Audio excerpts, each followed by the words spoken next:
Translation. Sri Chaitanya Mahaprabhu remained in householder life for 24 years, and on the verge of his 25th year, he accepted the sannyas order. Purport. There are 4 orders of spiritual life, namely Brahmacharya, Grihastha, Vanaprastha, and Sannyas. And in each of these ashrams, there are 4 divisions. The divisions of the Brahmachari ashram are, okay, all you Brahmacharis listen up, please. This is for you.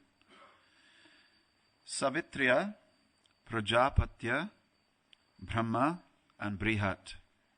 Okay?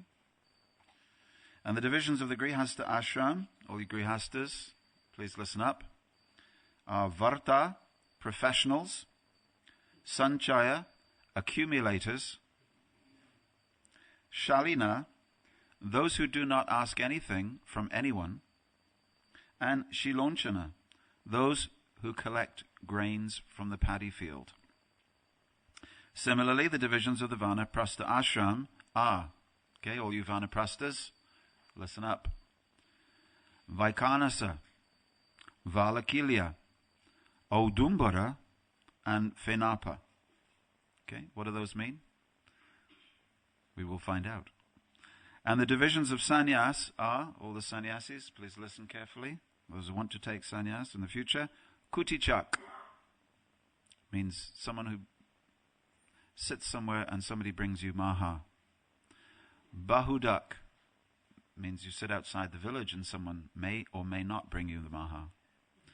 Hamsa, no maha. Nishkriya, not a chance. There are 2 kinds of sannyasis who are called Dhiras and Narottamas, as stated in Srimad Bhagavatam 1:13:26-27. At the end of the month of January in the year 1432 Shakabda, which is 1510 AD, Sri Chaitanya Mahaprabhu accepted the sannyas order from Keshava Bharati, who belonged to the Shankara Sampradaya.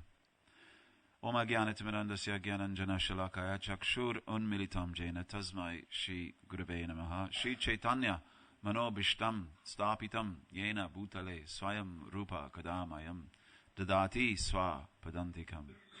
Shri Chaitanya Mahaprabhu Ki Jai. So, no doubt yesterday you heard about some aspects of Lord Chaitanya taking sannyas and why he did that. It's not enough just to appear in this world as Krishna's pure devotee.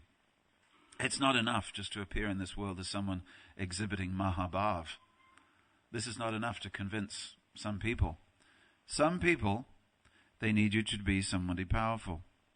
It's called celebrity endorsement in the modern world. If David Beckham uses this type of shaving blade, then it must be good. Why? Because he's famous. If somebody famous or somebody very rich and powerful, if someone stands in front of you and he's on the Sunday Times rich list, and he's number 10, and he says, I made my money by XYZ, then you'll have a go at doing that too, if you're also interested in the goals that he has. And who is there really who doesn't want any more money? You ask anybody sitting in this room, and I'm not going to, would you like more money than you have? Those who are faking it will say, me? No. I'm just very happy with what Krishna gives me. Okay. That's because it takes a lot of money to give you what Krishna gives you if you live in this temple. Those of you who do not live in this temple will understand how much money it takes. Those who live in this temple will not. Everybody needs money. And no matter how much you have, you need more. So if someone on the rich list says, this is how I made my money, there's a temptation. Yes, okay. He knows what he's talking about. If someone is beautiful, and she comes in front of you and she says, like on the ads, I use oil of Ulay, or I use this hair product because I'm worth it. See, ladies, everybody knows that one. I did a wedding one time outside Paris in a converted barn, and I got talking to one young man. I said, what do you do for a living? He said, I make commercials. I said, what sort of commercials do you make? He said, TV commercials. I do hair product commercials. I said, which one do you do? He said, oh, you know the one where the woman goes, because I'm worth it. And I said, yeah, I think I know that one. And I said, so how does that work? Does she actually use that product? He said, no way. He said, nobody uses the products that they endorse. They only say that because they get paid. Popped another bubble. But I don't mind, you see. I don't use hair products. And I know a lot of other men who don't use hair products. I've grown up with them. Hair product is Gillette.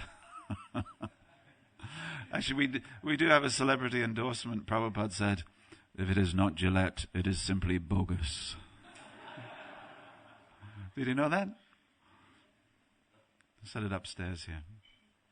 Bogus, he said. Not Gillette. Anyway, so if there's a celebrity endorsement, we're more inclined. So who were the celebrities? Who were the most respected persons? Well, they were the sannyasis. And who were the sannyasis?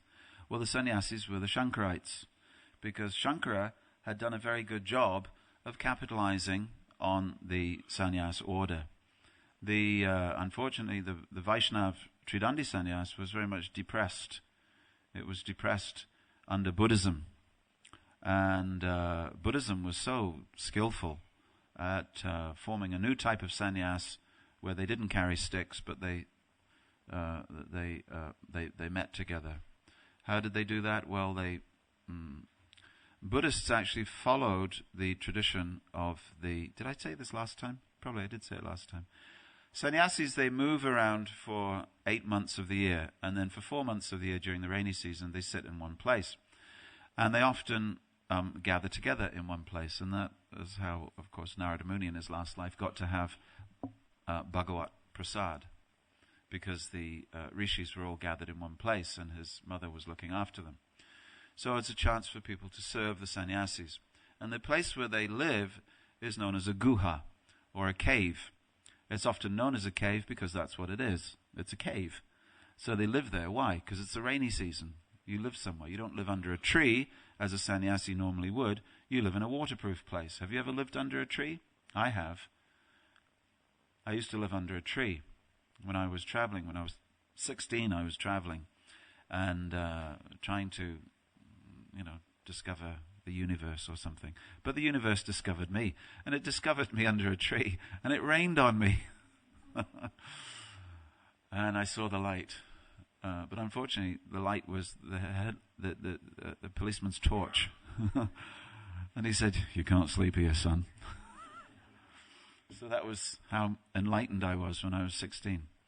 So if you sleep under a tree, it may rain, it may not rain. So if you sleep in a cave, which I also have done, it's much better. Only my cave was a big water pipe, and that was dry. So that was rather nice. It was in Yorkshire, if you're interested. And it was under the road. So all night long. I don't think the sannyasis had that to contend with in those days. But anyway, they used to live in caves. Keep dry, keep warm, keep away the wolves and the tigers.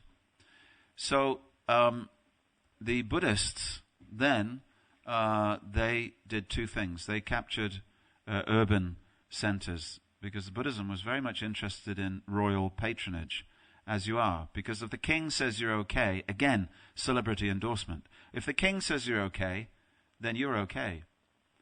And if the king says you're okay, but he says that the Vaishnavas are not okay, then there could be some persecution for the Vaishnavas. So unfortunately, the history of Vaishnavism is also the history of generational persecution. Persecution under the Buddhists, persecution under the Islamic invaders, and persecution under Shivite kings. So the history of Vaishnavism has not always been smooth. We have been persecuted generation after generation, and it's still going on. And now the persecutors are they used to be the communists. But we shall soon find another person who persecutes, because Vaishnavism seems to thrive in difficult circumstances. So under Buddhism, Buddhism became very popular. Why did Buddhism become popular? Because basically Brahmins don't always do what they should, and sannyasis are not always in a position to do what they should. Now, when we think of a sannyasi, we think of a person who we see regularly. But if a sannyasi is doing his job according to Shastra, he's traveling. As Narada Muni says, he's traveling, and he leaves no trail, like a fish swimming through water or a bird flying through the air. Is he going to come back next year? You don't know. Is he going to be teaching something next year when he comes back? You don't even know if he is going to come back. Therefore, sannyasis don't initiate. They just travel. The grihastas initiate because they're in one place. Initiation means being initiated into a course of study. You learn something. So the grihasta would teach, the Brahmin grihasta would teach, and the sannyasi Brahmin would travel. He would give what is called upanyas. Upanyas means an inspirational talk wherever he was. And the grihasta would give the upadesh, which means the instructional talk. It's more focused on you and your problems. Whereas the sannyasi, when he speaks, he gives the collective you. He gives a talk to everybody. And you may or may not pick up on what he says and be inspired. You see? But it can be less personal.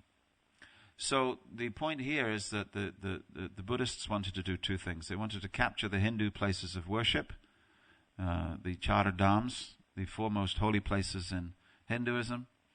And so they went there and they formed collectives known as guhas, or caves. Did they move on after the rainy season? No, they just stayed in place. So therefore, that was one way they did it. Then they got royal patronage, and the kings were very much into Buddhism. And they put up stupas, so people would be able to read Buddhist teachings all over India, you see. And they set up temples. And they set up universities, actually. There was one Chinese traveler who's traveling way back, maybe in 200 AD or something like that. And he's looking around and he's talking about Buddhist universities where there are so many students. In order to accommodate them, they have to have a 7-floor ashram. Now that's pretty impressive. How many floors of ashram do we have here? I know we have a few floors. We have 3 floors, but only one is ashram. 7 floors of ashram space. And that's just one building. How many students? How many brahmacharis altogether? 20,000. 20,000 in one location. Now, brahmachari in those days did not mean a preacher on behalf of a missionary organization. Brahmachari meant a person who's undergoing studies. And in the morning he studies Shastra, but in the afternoon he studies accountancy. Why?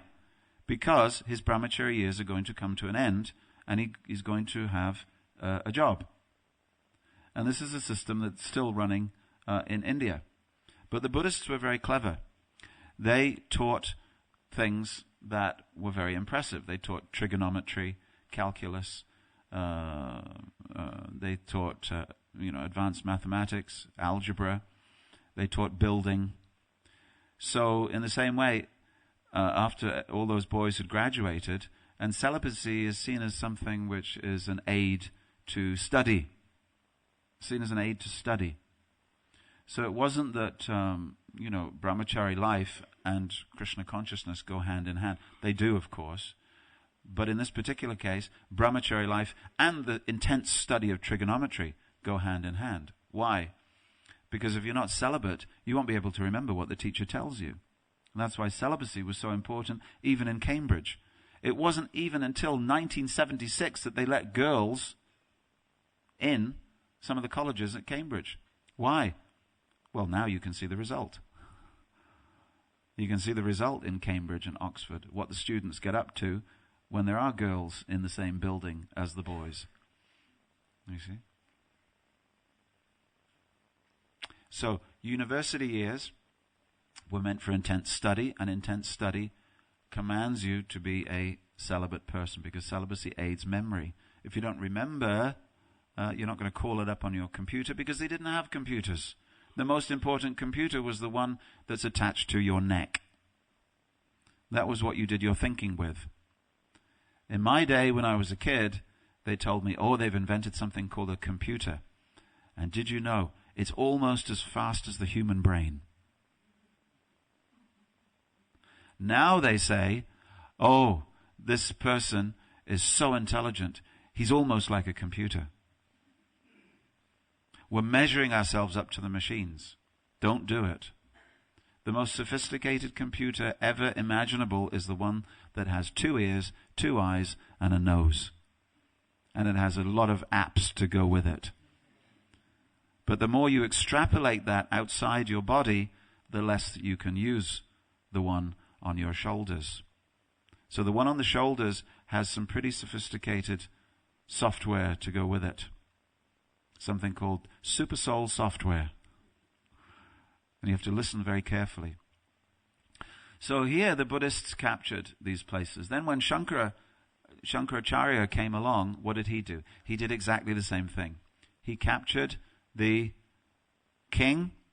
He captured the Cambridge and Oxford of the day. Just like today. If you can go to a place, who has a Cambridge degree or an Oxford degree? Raise your hand very proudly.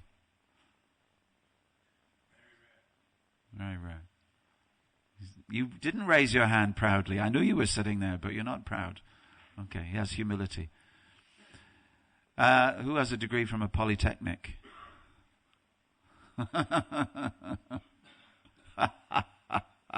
Just see. Polytechnic. Of course, now all the polytechnics have become universities in a bid to have endorsement from the word university. Okay? So the point is, if you've got an Oxford degree or a Cambridge degree, of which I have neither, in fact, I don't even have A levels, they will say, oh, very good, very good. Even if you spent your time in Cambridge with, late night drinking parties and chasing the women on the ashram floor below you, even if your habits were more like a rabbit than they were a professor. Of course, a lot of the professors are like rabbits too. People, if you have a Cambridge degree or an Oxford degree, or certainly Harvard or Yale or Princeton, they will say, oh, very good, very good. When can you start work with us? And if you have another type of degree, it may be that you know even more than the person who went to Cambridge, because the one who went to Cambridge has just wasted his time. So you may be the same quality first degree, but if it has that ox on the end, or cams on the end, you're in. You're part of an elite club. So if you were a Vaishnava sannyasi, that was regarded as not very advanced. If you were one of the Dashanami Shankarite sannyasis, that was considered, oh, that is very good. You've got the very special qualification there. And so that is why we find Chaitanya Mahaprabhu, he could have gone to the Sri Vaishnavas to take sannyas. It's got nothing to do with his sampradaya affiliation. But he took Shankara sannyas because this is the most prestigious. Of course, it wasn't the most prestigious because no sooner had he taken sannyas and he went to Jagannath Puri, and Sarvabhauma Bhattacharya said, wow, I could reinitiate you and I can arrange for you to have a higher sannyas. I see that you're one of the lower order Shankarite sannyasis. I can give you a higher order. You've come to the right person. So there was a lot of prestige involved in being a sannyasi. And therefore, if someone appeared in your... It wasn't like us, you see. Here, at Bhaktivedanta Manor, how often do we see a sannyasi? Once a day, twice a day, 3 times a day. How often do they come to this temple? All the time. Isn't it? Who's coming this week? I speak to the brahmacharis. Who's coming this week? Well, we got such and such Maharaj coming, and such Maharaj coming, and this Maharaj and that Maharaj coming. It was not like that in medieval India. The arrival of a sannyasi to your village was, wow, wonderful occasion. Wonderful occasion. When devotees went to Gujarat in India. Gujarat in India. Who do I think I'm speaking to? I'm used to speaking in other places. Yes, Gujarat is in India. When they went through Gujarat on the Padayatra in 1986 to celebrate the 500th anniversary of Chaitanya Mahaprabhu's birth, when they arrived at different villages, when they had brahmacharis in saffron, shiny saffron, come into the village, they would say things like, "This is the first time ever in living memory someone in saffron has come to our village.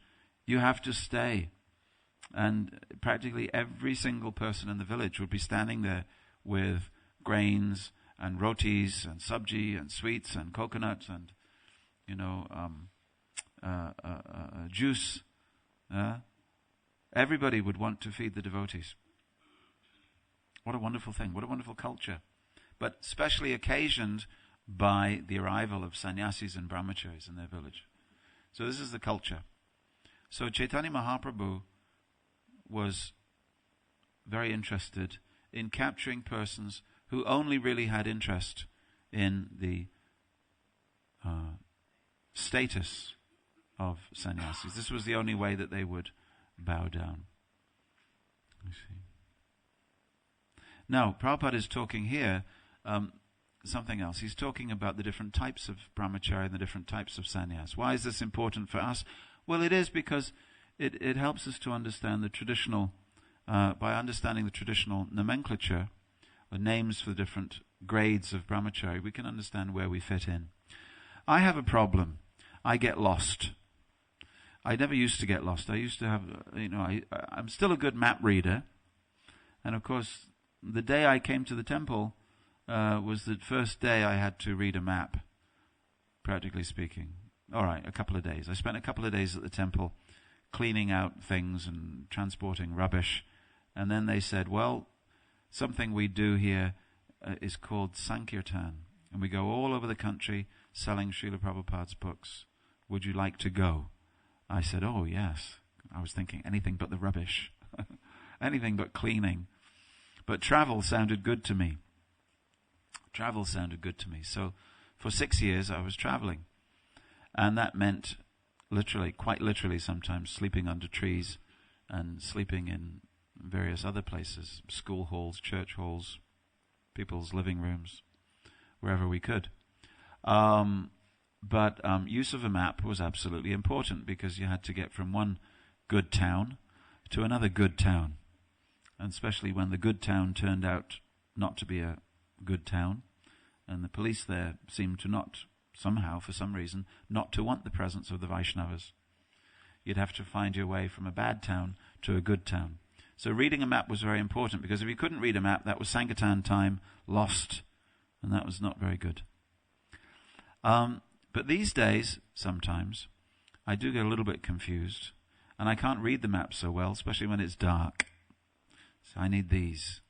Unfortunately, as Shakespeare said, as you get older, you lose your eyes, you lose your nose, you lose your taste, and eventually you lose everything. So the eyes go, and the map is difficult to read in the dark, and where's my glasses? I can't. So I recently bought a sat-nav. I had one bought for me for my birthday. And I can tell you. I must tell you, though, I got lost once in India. And this was in Alapay. And I got so badly lost. I got so badly lost that I didn't even remember the name of the hotel that we were supposed to be in.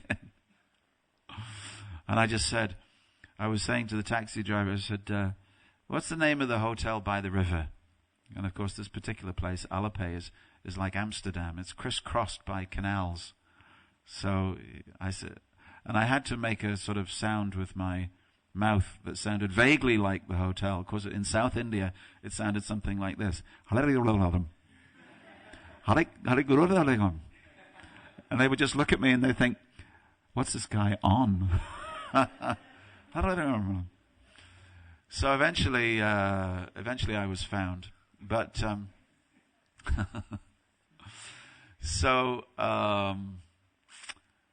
I bought a sat-nav. I had one bought for me. And it is a great relief. A great relief. I know where I am at every moment.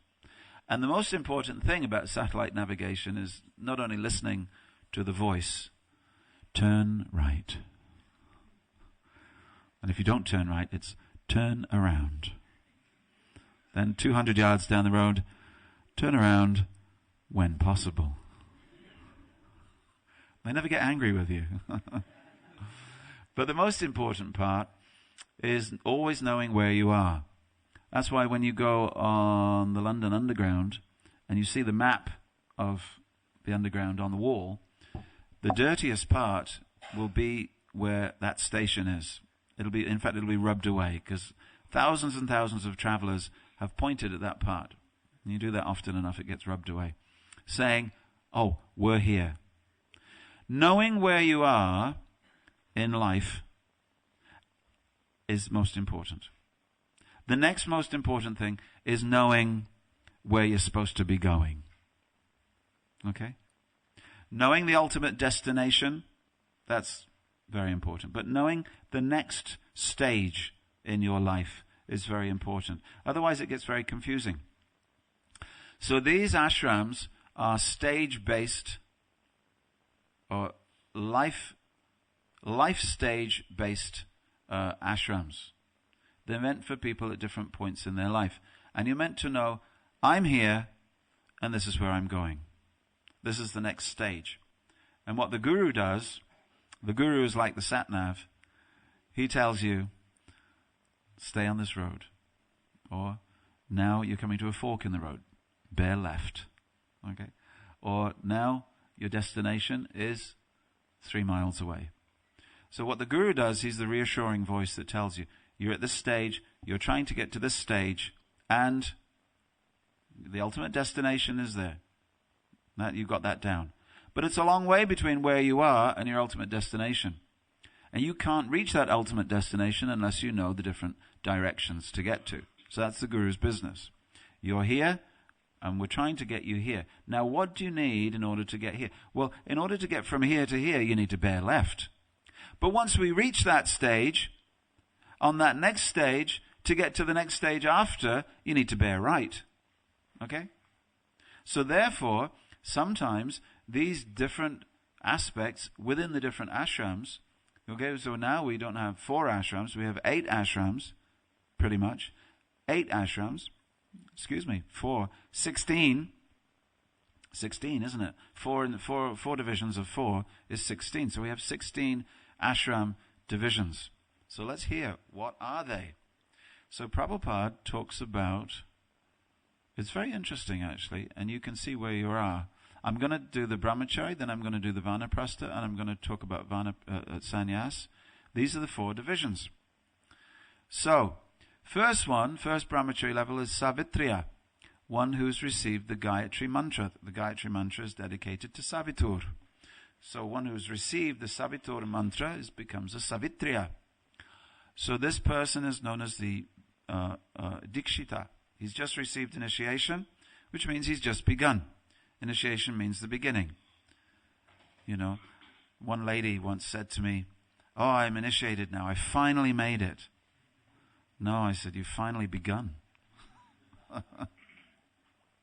Iniziazione means the beginning. And just begun. So getting the Gayatri Mantra is the beginning. Upanayanam, you come closer to the eyes. You come closer to the Guru's eyes, can see the world as it is. Upanayanam means you come closer to those eyes, you come closer. Prajapatya. Prajapatya is the next stage of brahmachari ashram. And remember, you can be a Brahmin brahmachari. Oh, this is where it gets really complicated now. Because we have 4 varnas as well. So you can be a Brahmin brahmachari, Savitriya. Or you can be a Kshatriya brahmachari, Savitriya. Okay? We need a chart. You need a map. An app. An ashram app. Has anybody seen the Japa app? Have you seen the Japa app? Okay, it's got beads on it. You can touch the beads and you can chant on your phone. You haven't seen it? It's great. It's got 108 Japa beads on it. It's fun. It's no substitute for beads. So a Kshatriya, sometimes he can be a brahmachari for how long?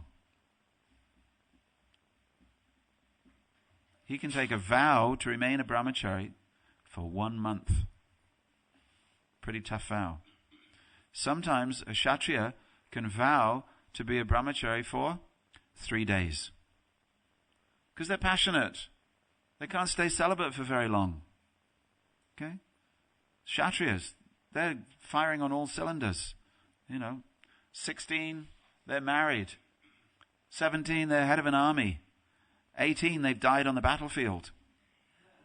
That's a Kshatriya. Okay? Abhimanyu didn't even make it to 18. Only 16. But he was already married with children. Kshatriyas, they're unbelievable. Pure Kshatriyas. So how long is their brahmachari vow? They have to become brahmacharis because that is the Vedic culture. But they become brahmacharis for 3 days. And if they're really good, 1 month. Or 6 months. And if they're really, really good, prajapatya. Prajapatya.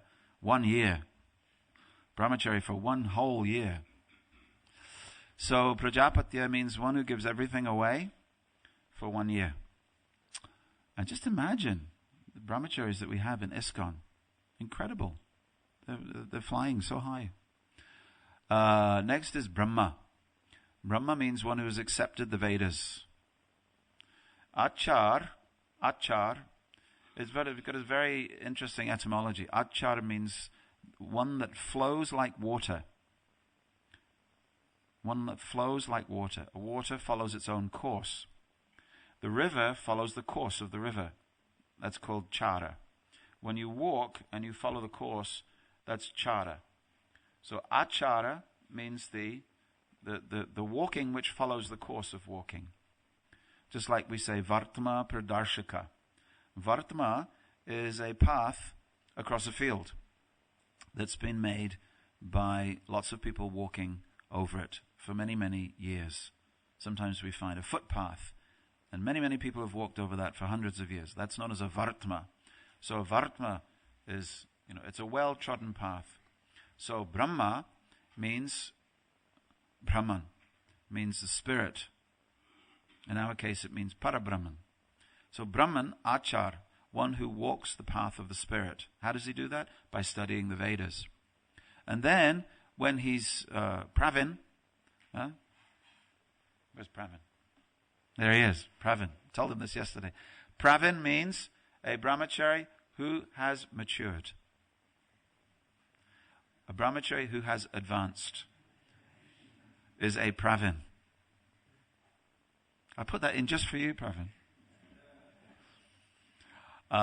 He's also known as Brihat, or great. It means one who's mature, one who's developed.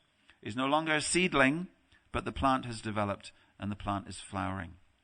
So we find that Lord Brahma himself created these. Of course, sometimes we say Chaturvarnyam Maya Shrishtam, that Krishna himself created these ashrams, these varna and ashrams. But in the Srimad Bhagavatam, we find that Krishna got Lord Brahma to do it. So in the Srimad Bhagavatam, 3rd canto, 12th chapter, 42nd verse, we find Savitram Prajapatyam Cha Brahmam Chata Brihattata. Then the thread ceremony for the twice born. We're talking about creation. So the very beginning of creation. Brahmachari life is created at the very beginning of creation. It's not something that has come as part of a tradition like the Benedictines or the Cistercians or even those people we call monks, celibate monks, and they are following on this line because no matter where you are, you will rediscover brahmachari life because that is part of the Creator's intention for this world. You will rediscover it. As yoga means that you will always rediscover which is that which is at the deepest level. So you'll rediscover Krishna consciousness even if it's taken away from you. Okay? That's another point. Then the thread ceremony for the twice born was inaugurated, as were the rules to be followed for at least 1 year after acceptance of the Vedas. Rules for observing complete abstinence from sex life. And then it goes on, Varta sanchaya shalina shiloncha iti vai grihe. vocations in terms of Vedic injunctions, various professional duties in household life, and the method of maintaining a livelihood without anyone's cooperation by picking up rejected grains. Now, it's tough for Brahmins. If you want to live as a Brahmin, boy, is it tough. There's 6 divisions of things that you can do as a Brahmin, legitimately. Otherwise, if you don't do those 6 things, you will lose your status as a Brahmin. You won't be a Brahmin anymore. You'll be something else. So to be a Brahmin, it means you have to learn the Vedas, always, every day. Every single day you have to read the books. Now, Prabhupada told us that. But you lose your status as a Brahmin if you do not read the Vedas on a daily basis. Other things, teaching the Vedas, giving in charity, accepting charity, performing samskars and pujas for others. Okay, these 6 things. But reading the Vedas, you don't get any money. No one's going to pay you for reading a book. For teaching, you may get some dakshina. But do you know how much dakshina a Brahmin gets for teaching brahmacharis? Here's the rule. There's 3 different divisions of Brahmin teacher. 3 different divisions of Brahmin teacher. First is the acharya.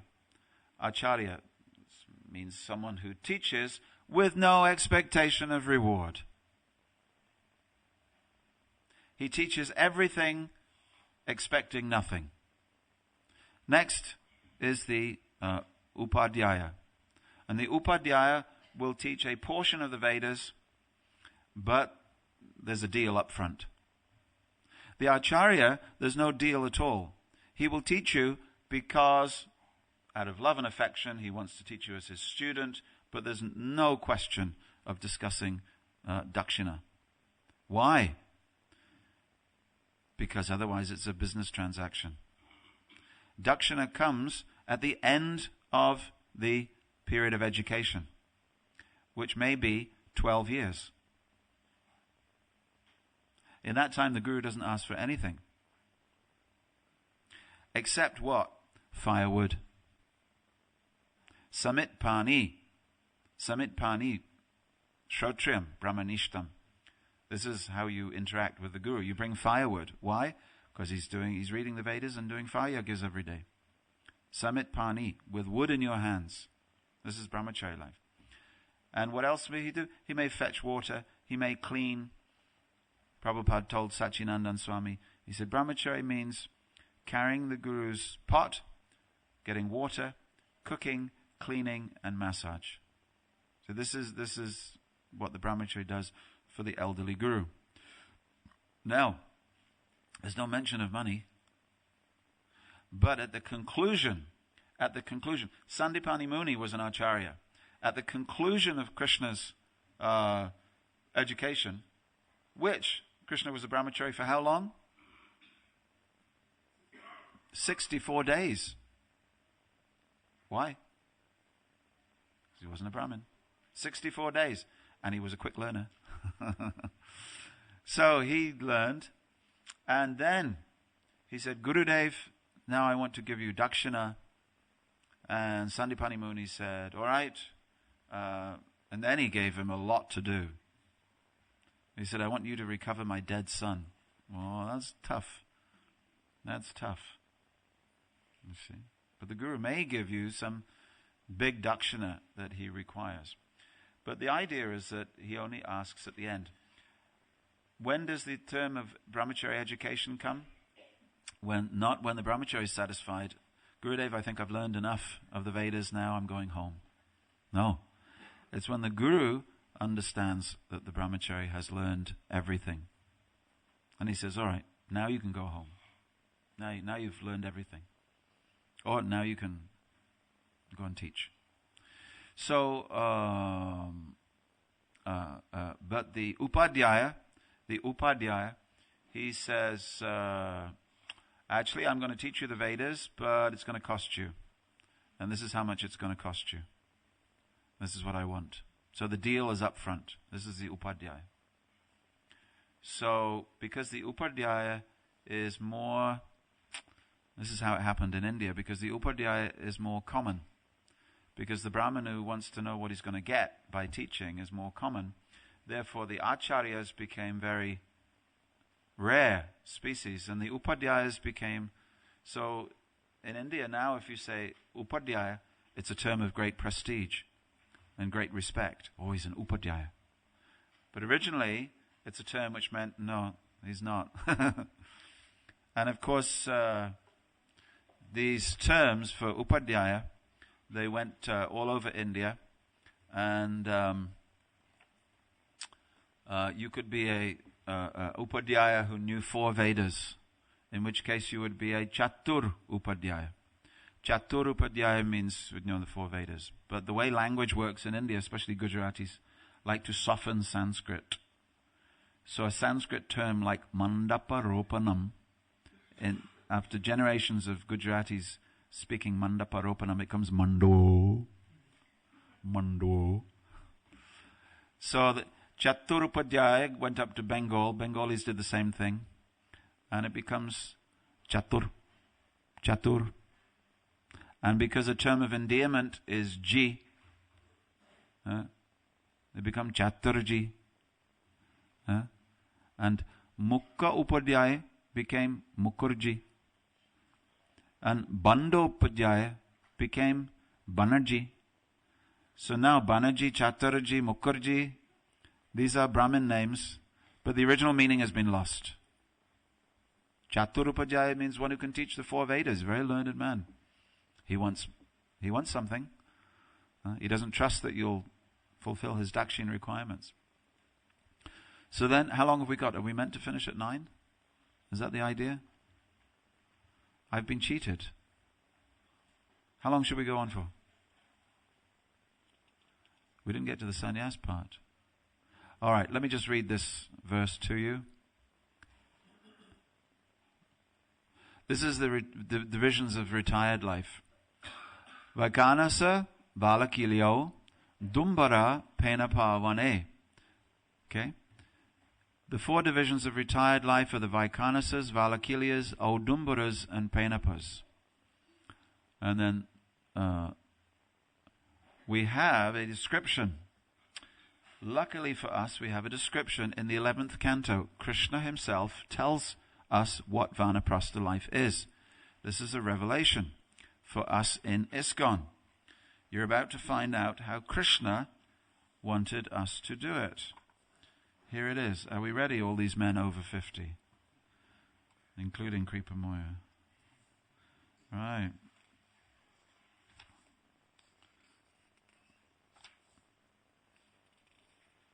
Okay. There's a description here of how brahmacharis should dress. Let's see. Say no if you're not doing this. The brahmachari should regularly dress with a belt of straw, deerskin garments. He should wear matted hair. Definitely not. Carry a rod and water pot, and be decorated with beads and a sacred thread. Well, we got that part right. Carrying pure kusha grass in his hand, he should never accept a luxurious or sensuous sitting place. I see luxurious sitting places under this brahmachari, like a cushion. He should not unnecessarily polish his teeth. Sutapa, you've got a real problem. Nor should he bleach or iron his clothes. Well, we got no trouble with bleach. A brahmachari should always remain silent while bathing. I've never heard a silent brahmachari in the cold shower. While eating, he should not talk. He should not talk while attending sacrificial performances. When chanting japa, he should not talk. Do we follow that rule here in this temple? Okay. He should not cut his nails or hair. Okay. Anyway, it goes on. That's my phone, unfortunately. You can go into my bag, someone. It's in the green bag, and you'll see it. Just slide it upwards. Okay. And at the end of this description of brahmachari life, Krishna says a verse which is very important for how brahmacharis should live. Acharyang mam vijaniyan.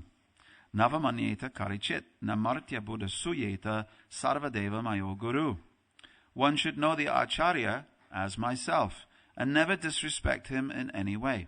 One should not envy him, thinking him an ordinary man, for he is the representative of all the demigods. That's the conclusion of the brahmachari's life description in the 11th canto.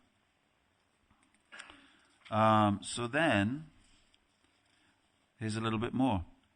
While engaged in serving the spiritual master, one should remain as a humble servant. And thus when the guru is walking, the servant should humbly walk behind. When the guru lies down to sleep, the servant should also lie down nearby. And when the guru has awakened, the servant should sit near him, massaging his lotus feet and rendering other similar services. When the guru is sitting down on his asana, the servant should stand nearby with folded hands, awaiting the guru's order. In this way, one should always worship the spiritual master. Until the student has completed his Vedic education, he should remain engaged in the ashram of the spiritual master, should remain completely free of material sense gratification, and should not break his vow of celibacy. So then it goes on. It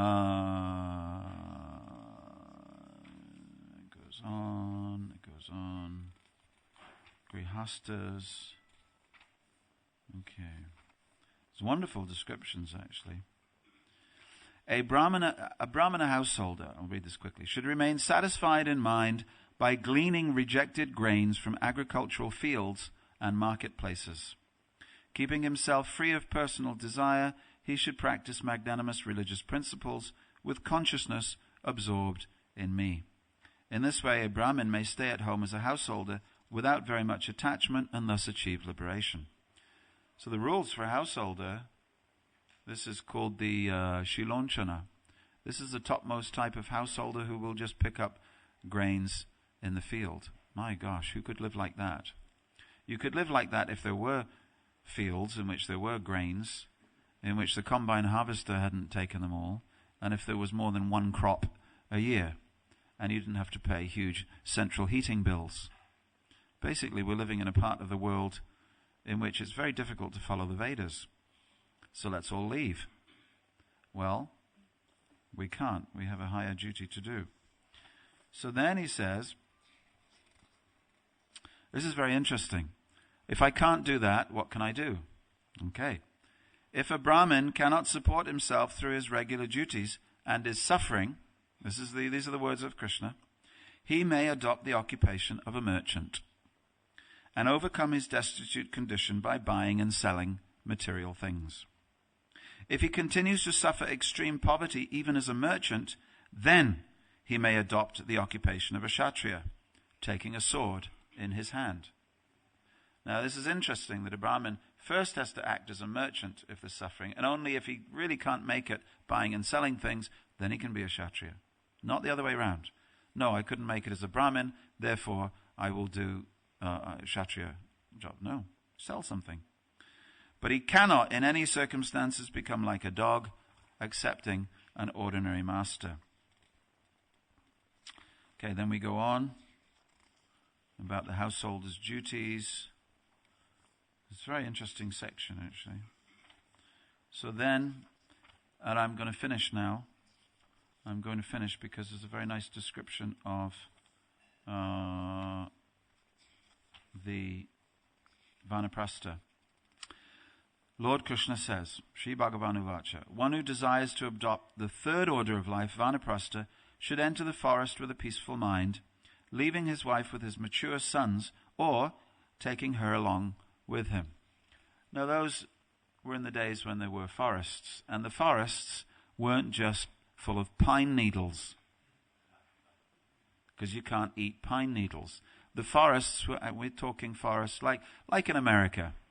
Like in America, you go to Yellowstone Park or you go to Yosemite National Park, and you'll find a park that's, 100 miles long by 80 miles wide. This is the size of Connecticut, and it's wild. And you can go there, and at least you can eat berries, or you can eat something. See?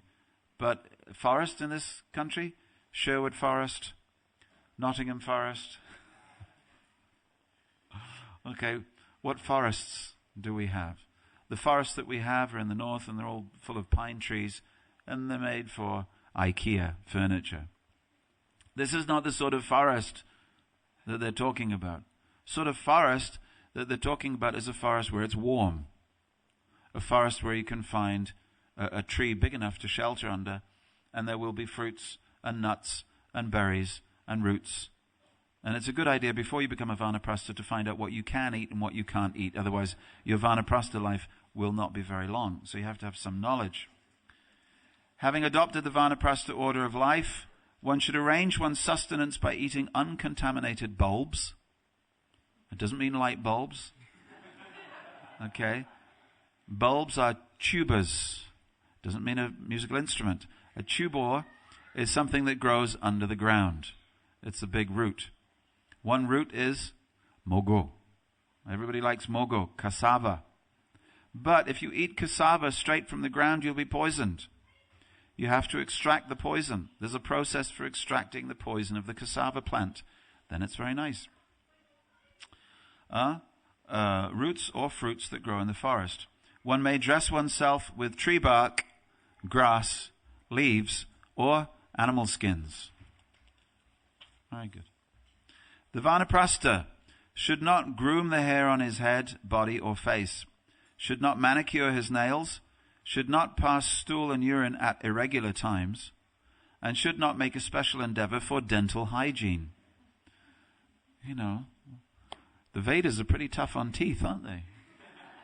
They got the brahmacharis with a mouthful of rotten teeth. You got the vanaprasthas with a mouthful of rotten teeth. But it just means that you don't make any extraneous endeavor, extra endeavors. He should be content to take bath in water 3 times daily and should sleep on the ground. Smara, you ready for this? Okay, you do it and I'll do it, okay? We'll take a vanaprastha vow.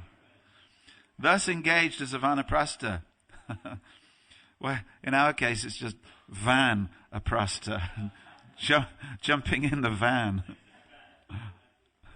You have a van. Somebody lives in a van. One should execute penance during the hottest summer days by subjecting oneself to burning fires on 4 sides and the blazing sun overhead. During the rainy season, one should remain outside, subjecting oneself to torrents of rain. And in the freezing winter, one should remain submerged in water up to one's neck. This is a tough life, this Krishna consciousness, if you want to do it properly. Who said the way that we're living now is tough? This is the real thing. We once had a devotee. His name was Dhiranaika. You know him, Smara. Dhiranaika. And he had heard that in the morning you have to chant Gayatri, semi-submerged in water. Okay? You know how you stand in the Ganga, in the river. So he'd heard that Prabhupada had said that. So enough that Prabhupada had said it, he wanted to do it. The only trouble was that when I saw him do it, it was December. And it was a village pond. But he said, Prabhupada has said it, and we're going to do this. Well, I wasn't a Brahmin at that time, so I didn't have to do it. But Dhiranaika did it. And when he came out of that water, his top half was kind of hot pink, and his bottom half was purple. He didn't do it very often after that. But anyway, it goes on. It goes on. And you still have to perform fire sacrifices. Okay, now it gets interesting. Here's what happens to a man who takes sannyas. And this may be something that our sannyasis in ISKCON could read.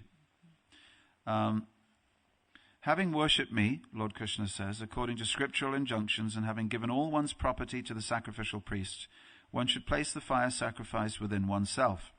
Thus, with the mind completely detached, one should enter the sannyas order of life. Here's what happens. This man taking sannyas is going to surpass us and go back home, back to Godhead. Thus thinking, the demigods create stumbling blocks on the path of the sannyasi by appearing before him in the shape of his former wife. or other women and attractive objects.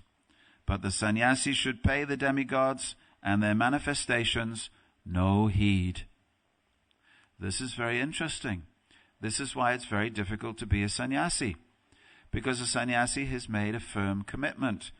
He said sannyas. Sannyas means frozen desires. Complete rejection, nothing more.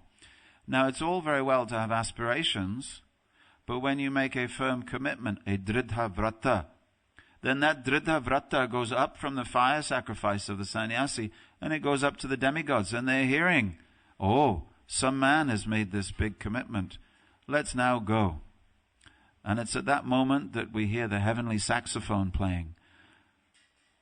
It's just a joke. And there she comes. There she comes. His former wife or some other attractive object. What happens?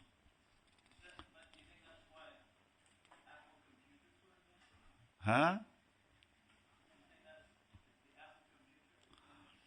I don't know. But it goes on here. He says, if the sannyasi desires to wear something besides a mere kopin, he may use another cloth around his waist and hips to cover the kopin. Otherwise, if there's no emergency, he should not accept anything besides his dunda and water pot. A saintly person should step or place his foot on the ground only after verifying with his eyes that there are no living creatures, such as insects, who might be injured by his foot.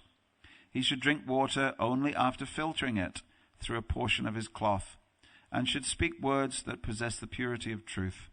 Similarly, he should perform only those activities his mind has carefully ascertained to be pure. Now, this person, the Phenapa, I think the Phenapa is a person who lives on the fruits which automatically fall from the tree. That's one division of Vanaprastha. And the Audumbara, this is very interesting. The Audumbara is a person who only, when he gets out of bed in the morning, he walks in that direction, and he only begs in that direction. And elsewhere, in the 11th canto, we find that the Vanaprastha or the sannyasi will only beg, firstly, in one direction, secondly, from 11 houses in that direction, secondly, from 5 houses in that direction, secondly, from 3 houses in that direction. In other words, whatever you get that day, that's what you eat. So you're dependent. It makes you very, very dependent psychologically on the mercy of the Lord. You may get a lot one day, you may not. So these are very, we cannot change this. This was created by Lord Brahma. We can only look and think that, gosh, if only I was capable to live in that way. But when we talk of sannyas and we talk of taking sannyas, we should know what we're talking about. This is sannyas created by the Supreme Personality of Godhead. Now, sannyas was created yet again, Tridandi sannyas was created yet again by Bhaktisiddhanta Saraswati in extended conversation at Sri Parambadur with the Sri Vaishnavas, who taught him many things about sannyas. He took sannyas and he had 18 sannyasi disciples. All of them were Brahmins. All of them came from Brahmin households. And sometimes, why, in the Gaudiya Math, you have a person who's a brahmachari, but he never took sannyas. Because the rule is, in the Gaudiya Math, you have to come from a Brahmin home in order to take sannyas. He was very, not only do we have to have sannyasis that can preach, but in India, we have to have sannyasis who at least have got the status of Brahmins. We can't shake up the Varnashram system too much. Of course, he did say that those by chanting Hare Krishna, they become more than Brahmins, Vaishnavas, and therefore we will give them the sacred thread. So this was one move that he didn't make. But again, he would not let his sannyasi disciples go to the dentist. A lot of times they had no shoes. When they were sick, they couldn't always get medicines. And he would say, don't think that because you're a sannyasi, you can use the temple car. Better that you walk to such and such a place. Okay? So he was very, very austere. And then Prabhupada came and created so many sannyasis for preaching in the West. But we should know sannyas according to Shastra, and then you'll be able to measure up sannyasis and brahmacharis and vanaprasthas. It's very, very austere. So Chaitanya Mahaprabhu, when he took sannyas, that's why everybody wept. Everybody wept when his hair was shaven from his head. Firstly, because he had lovely hair, beautiful hair that came. You can see how his hair was up until he was 24. Second, he was only 24. Pancharadvam vanam rajet. When one is 50, one must take sannyas, Shastra says. He was only half that age, less than half that age.